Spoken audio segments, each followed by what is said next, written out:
नमस्कार, स्वागत है आपका और मैं हूं आपके साथ लता। बड़ी खबर आपको बता रहे हैं, जहां किसानों की आड़ में राजनीति कर रहे राकेश टिकैत की खोली पोल। भारतीय किसान यूनियन के प्रवक्ता राकेश टिकैत ने गाजियाबाद में लगाई कोरोना वैक्सीन धरना स्थल के पास के अस्पताल को छोड़कर टिकैत ने चुना थोड़ी ही दूरी का अस्पताल। आपको बता दें, कोरोना महामारी को लेकर पहले अलग अलग तरह के बयान दे चुके हैं राकेश टिकैत, और अब राकेश टिकैत के दोगुले आंदोलनकारी होने की पोल साफ तौर पर खुल गई है। जी हां, आपको बता दें, भारतीय किसान यूनियन के प्रवक्ता राकेश टिकैत ने भी आखिरकार वैक्सीन का टीका लगवा ही लिया। जी हां, आपको बता दें कि मंगलवार को राकेश टिकैत ने वैक्सीन की पहली डोज ली है और इसके लिए उन्होंने धरना स्थल से ठीक बगल का अस्पताल को ना चुनकर थोड़ी दूरी का अस्पताल चुना, ताकि कहीं उनके समर्थकों को ये ना पता चल जाए कि कोरोना ना होने की दुहाई देने वाले राकेश टिकैत ने भी अब मोदी सरकार की वैक्सीन लगा ली है। जी हां, और ऐसा हम इसीलिए कह रहे हैं क्योंकि राकेश टिकैत किसानों से लगातार संबोधन में कई बार ये कह चुके हैं कि कोरोना वोरोना कुछ नहीं है, कहां है कोरोना, कहीं कोरोना नहीं है, और इसी वजह से धरना खत्म नहीं किया जाएगा। लेकिन अब मंगलवार को उन्होंने इसी कोरोना की वैक्सीन का टीका लगवा लिया है। उन्होंने कोविशील्ड वैक्सीन लगाई है। और आपको बता दें, ये वही राकेश टिकैत है जो खुलेआम चीख चीख कर ये बोलते हुए दिखाई पड़ रहे थे कि कोरोना के नाम पर कोरोना कोई चीज नहीं है। वही केंद्र सरकार पर भी आरोप लगाते हुए ये भी कहते हुए दिखाई दिए थे कि सरकार किसान आंदोलन को दबाना चाहती है, कोरोना के नाम की कोई चीज नहीं है, हम किसानों को कोई कोरोना वोरोना नहीं होगा। और आज खुद किसानों को अकेले छोड़कर चुपके से राकेश टिकैत ने वैक्सीन लगा ली है, जिसको लेकर आपको बता दें, बीजेपी नेता उमेद सिंह ने भी अपनी प्रतिक्रिया दी और ट्वीट करते हुए लिखा कि किसान नेता श्री राकेश टिकैत जी इंजेक्शन लगवाते दिखाई दिए। अब ईमानदारी से ये भी बता दें कि क्या आपने अपने आंदोलनकारी साथियों को पहले लगवाए या चुपके से केवल अपना काम बना लिया, क्योंकि जनता को तो आप लगातार ये बता रहे थे कि कोरोना कुछ नहीं है, ये सब मेरे जेब में है। तो जिस तरीके से आपको बता दें कि राकेश टिकैत की असली हकीकत सामने आई है, और ये वही राकेश टिकैत है जो राजनीति को बीमारी भले ही बताते हो लेकिन अब खुद इसी बीमारी से ग्रसित होते हुए दिखाई पड़ रहे हैं। जी हां, आपको बता दें, पिछले लंबे समय से जिस तरीके से हम लगातार देख रहे थे कि राकेश टिकैत कैसे किसान आंदोलन की आड़ में सिर्फ और सिर्फ देश में दंगा भड़काने का काम कर रहे थे, देश में हिंसा फैलाने का काम कर रहे थे। लेकिन आपको बताते चले कि तमाम मोदी सरकार की दलीलों के बावजूद भी कोरोना के मद्देनजर भी कई बार राकेश टिकैत को समझाया गया था कि आप अपनी रैलियों को अपने ही खुद के सुरक्षा के लिए खत्म कर दें। लेकिन आपको बता दें, राकेश टिकैत तब तमाम तरह की दलीलें देते हुए दिखाई पड़ रहे थे और ये कहते हुए दिखाई पड़ रहे थे कि अब जिस तरीके से लगातार सरकार दबाव बना रही है, इसके खिलाफ हम संसद में हल चलाएंगे, संसद में ट्रैक्टर चलाएंगे और अब बड़ा तांडव होगा। लेकिन अब आपको बताते चले कि ये वही राकेश टिकैत जो लगातार तमाम तरह के अनगनन बयानबाजी देते हुए दिखाई पड़ रहे थे, लेकिन आज खुद चुपके से अपने किसानों सहयोगियों से छुपकर वह कोरोना की वैक्सीन लगाते दिखाई पड़े, जो कि वाकई बेहद शर्मनाक है। लेकिन आपको बता दें कि जिस तरीके से लगातार दोगुलापन राकेश टिकैत का बार बार सामने आ रहा है, क्योंकि जिस तरीके से लगातार शुरुआती दौर से वो ये कहते दिखाई पड़ रहे थे कि किसानों के लिए और गरीब किसानों के हित में वो ये आंदोलन कर रहे हैं, लेकिन जो तस्वीर सामने आई थी एक के बाद एक और जो खुलासे किसान आंदोलन को लेकर, फिर चाहे वो मामला टूल किट से क्यों ना जुड़ा हुआ हो, ये तमाम सबूत जो सामने आए थे उसमें किस तरीके से टूल किट बनाने वालों के खिलाफ कार्रवाई को लेकर राकेश टिकैत लोकतंत्र की हत्या बताते हुए दिखाई दिए थे। ये वाकई दोगुला चेहरा है जिसकी बांगी एक बार फिर से देखने को मिली है। और यही नहीं, आपको बताते चले कि राकेश टिकैत जिस तरीके से लगातार शुरुआती दौर से कहते हुए दिखाई पड़ रहे थे कि इस पूरे आंदोलन में राजनीति रंग नहीं दिखाई देगा, लेकिन आपको बता दें, आपको भी याद होगा क्योंकि हमने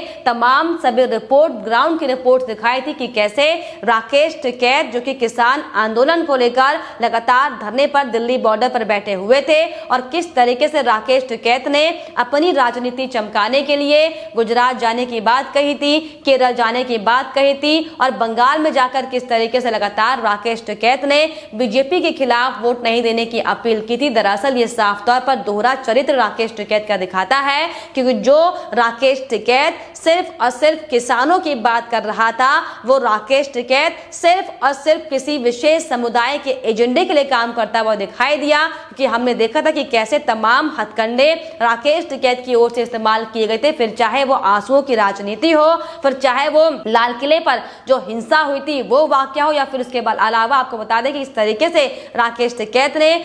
टिकैत के गुंडों ने खुद की ही गाड़ी पर हमला कर कर कैसे बीजेपी को फंसाने का जो षड्यंत्र रचा था। हालांकि बाद में जो सबूत सामने आए थे उसमें साफ तौर पर दिखा था कि राकेश टिकैत के खुद के गुंडों की ओर से सिर्फ और सिर्फ बीजेपी को बदनाम करने के लिए यह षड्यंत्र रचा गया था, जिसको लेकर राकेश टिकैत की सोशल मीडिया पर भी जमकर किरकिरी हुई थी। लेकिन आपको बता दें ये वही राकेश टिकैत हैं जो लगातार दुहाई दे रहे थे, लेकिन अब जिस तरीके से जो हकीकत सामने आई है, जो चेहरा राकेश टिकैत का बेनकाब हुआ है, ये वाकई बेहद शर्मनाक है। लेकिन आपको बताते चले कि जिस तरीके से पिछले लंबे समय से तीनों केंद्रीय कृषि कानूनों के खिलाफ दिल्ली की चारों सीमाओं शाहजहांपुर, टीकरी बॉर्डर, गाजीपुर बॉर्डर पर जिस तरीके से लगातार पंजाब और राजस्थान के किसानों का, माफ कीजिए तथाकथित किसानों का, क्योंकि जिस तरीके से ये खबर सामने आई थी कि कैसे तथाकथित किसान वो आड़ती हैं जो सिर्फ और सिर्फ किसानों को मजबूर करने का काम कर रहे हैं। क्योंकि जिस तरीके से आपको बता दें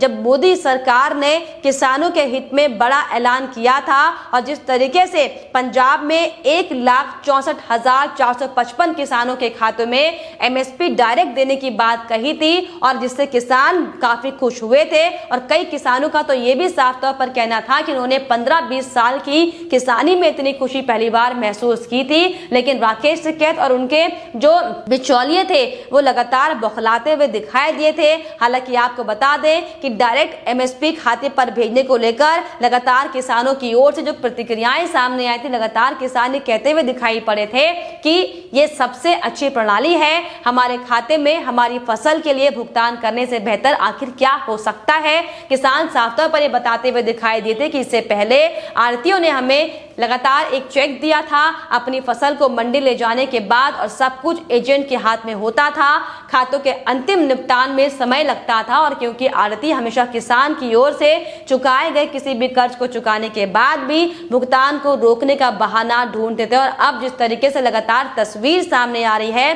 कैसे पंजाब के जो आढ़ती हैं, जो बिचौलिए हैं, जो ब्रोकर हैं, जो दलाल हैं, कैसे किसानों से चेक लगातार वो मांग रहे हैं, ये वाकई बेहद शर्मनाक है। और आपको ये भी बताते चले कि जिस किसान आंदोलन की बात राकेश टिकैत लगातार कर रहे हैं, ये दरअसल किसानों का आंदोलन नहीं बल्कि उन दलालों का आंदोलन है जिनको अब ये महसूस होने लगा था कि अगर ये कृषि कानून बिल आता है तो बिचौलिए का जो रकम, मोटी रकम होती जो अब तक किसानों को प्रताड़ित कर कर लगातार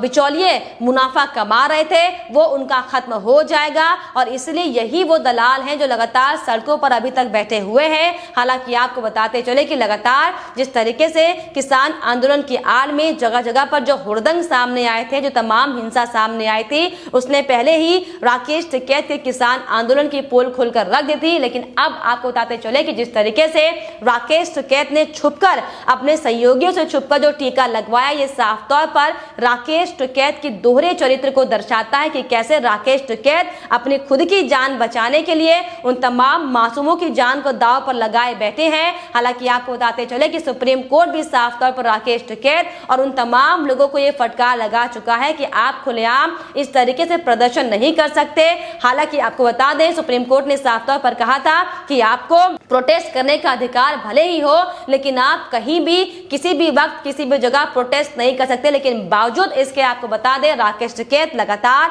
जिस तरीके से अनर्गल बयानबाजी के साथ अपने धरने पर टिके हुए हैं। हालांकि इक्के दुक्के किसान उनके साथ में है, लेकिन आपको बता दें कि किसान आंदोलन किसानों के हित में नहीं बल्कि उन खालिस्तानी संगठनों के हित में शुरू किया गया था, जिसका मकसद सिर्फ और सिर्फ देश को तोड़ना था। और उसमें साफ तौर पर हमने आपको तमाम खबरें भी दिखाई थी कि कैसे वो तमाम खालिस्तान संगठन, कैसे मो धालीवाल ने भी साफ तौर पर यह कहा था कि चाहे कुछ भी हो जाए आंदोलन खत्म नहीं होना चाहिए, क्योंकि उनका मकसद देश को तोड़ना है। और उन्हीं के मकसद को लगातार आगे बढ़ाने के लिए, कांग्रेस के मकसद को लगातार आगे बढ़ाने के लिए, अरविंद केजरीवाल के मकसद को लगातार आगे बढ़ाने के लिए राकेश टिकैत एजेंट के तौर पर काम कर रहे हैं, जिसको लेकर आपको बता दें विदेशों से भी फंडिंग की जा रही थी, जिसको लेकर भी अहम खुलासे जांच टीम ने किए थे। लेकिन आपको बता दें, अब जो हकीकत सामने राकेश टिकैत की आई है, इसको लेकर अब सोशल मीडिया पर भी लोग तमाम तरह की बातें करते हुए दिखाई पड़ रहे हैं। लोग साफ तौर पर ये कहते दिखाई पड़ रहे हैं कि ये जो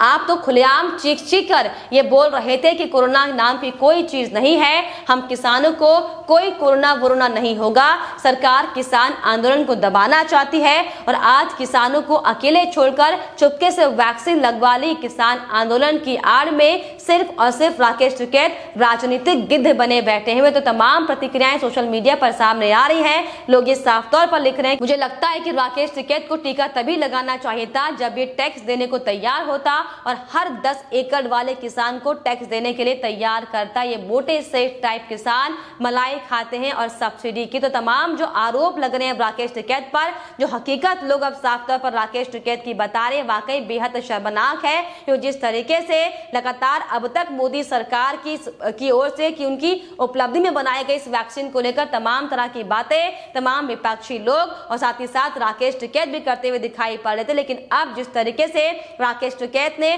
खुद ही अपना चेहरा पर्दाफाश किया, ये वाकई बेहद शर्मनाक है। और अब आपको बताते चले कि बहुत जल्द राकेश टिकैत की भी गिरफ्तारी होनी चाहिए, क्योंकि जिस तरीके से लगातार झूठ को लेकर, झूठ फैलाने के मकसद से लगातार जो आंदोलन वो कर रहे हैं, वाकई बेहद दुर्भाग्यपूर्ण है, जिसको लेकर अब वो दिन दूर नहीं होगा जब राकेश टिकैत के खिलाफ भी इस पर कड़ी से कड़ी कार्रवाई की जाएगी। फिलहाल इस पर आपकी क्या राय, हमें कमेंट बॉक्स में जरूर लिखिएगा। साथ ही साथ हमारे चैनल को सब्सक्राइब करना भी ना भूलें।